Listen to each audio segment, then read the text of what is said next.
Karajan's lifestyle outside his music making has been a gossip columnist's dream. Apart from houses in Saint-Tropez and Salzburg, Karajan has a retreat in St-Moritz, Switzerland, to which he commutes in his own private jet. It's a picture book lifestyle on the surface, and it's aroused almost as much comment as his music.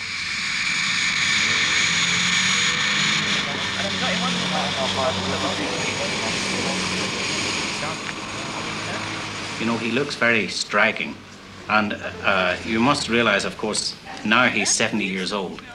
20 years ago, he was really like with jet black hair and always in the middle of the action, you know. I mean, people call him a jet setter, but, well, he likes skiing. So what? There's a million Swiss farmers who like skiing too, you know, big deal.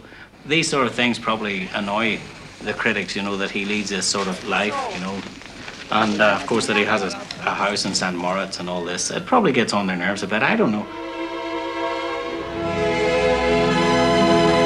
But Karajan clearly enjoys the luxuries of life that he earns through an almost incredible timetable for a man aged 70. Last year alone, a third complete set of Beethoven symphonies, opera recordings, a dozen other symphonic recordings, new films shot and others in preparation, the whole Salzburg Easter Festival conducted and directed by himself, and all the year-round concerts too. Karajan refuels in the Swiss mountains with his family and his pets, including his pet sheep and donkey.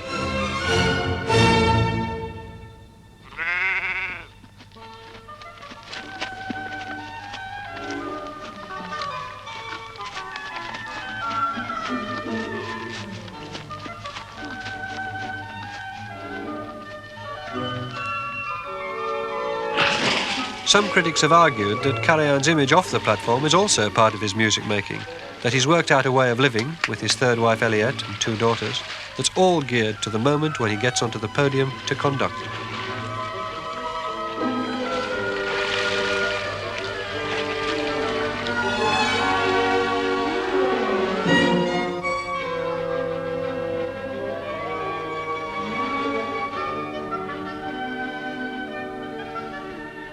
I remember one time, very funny, the first concert we played in England when I joined the orchestra. I forget which critic it was.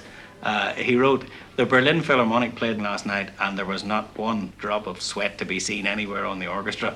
Well, I mean, you know, it's not the sort of Salvation Army band, you know, where they're sort of really under pressure to play a march, you know. I mean, it is the Berlin Philharmonic.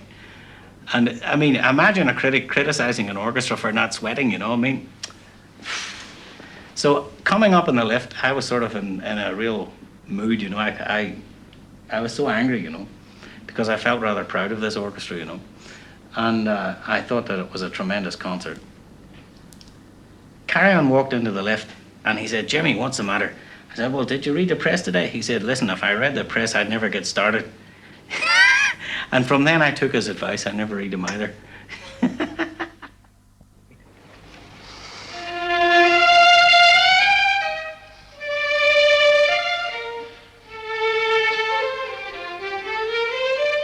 Karajan's performances have altered a lot over the years, and he himself is not uncritical of some of his earlier recordings. Sometimes you have the profound wish to destroy them all, quite easily. This is the privilege of the painters, they just burn them. But we cannot, of course, and then we see our faults.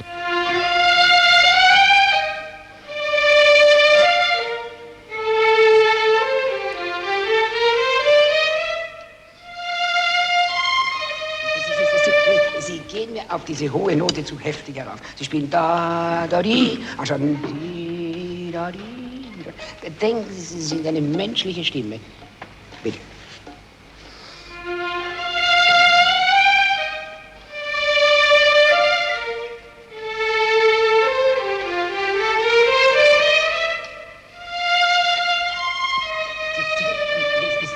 Den Takt einmal. Es ist zu früh. Sie gehen zu früh weiter. It's not a technique, it's a way of life, you know. He has a fantastic ear for color. He knows the color of things, and he just doesn't let anything go past as it comes, you know.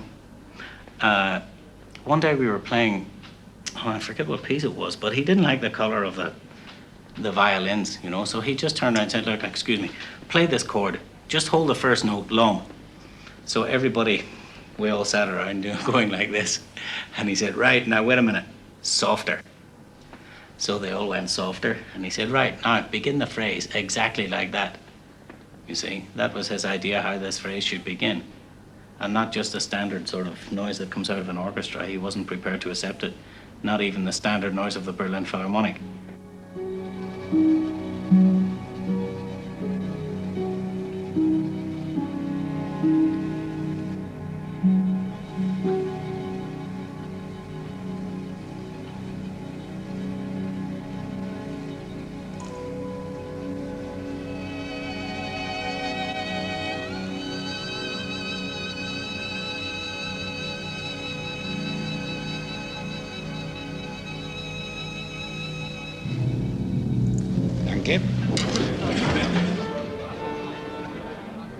As in all his other musical activities, Karajan controls every detail of his recording sessions.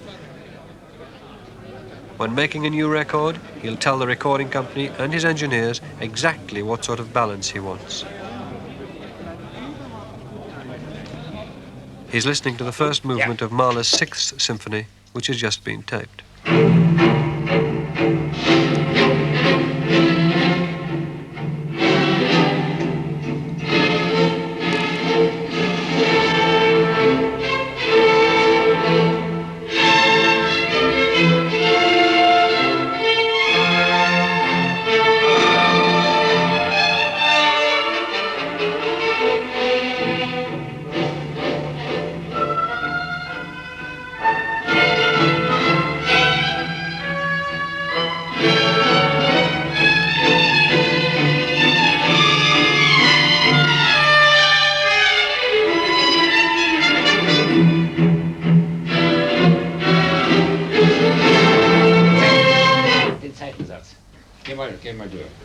The people around him don't often disagree with what the maestro wants.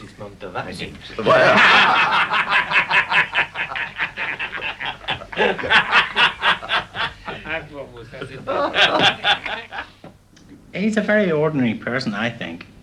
And you see, unfortunately, he gets surrounded by all these people who are crazy about position, you know. I mean, in Germany, you know, Herr Professor, Herr Doctor, and all this rubbish, you know. I mean, he doesn't bother with any of that stuff. He's just a musician, you know. He's a conductor.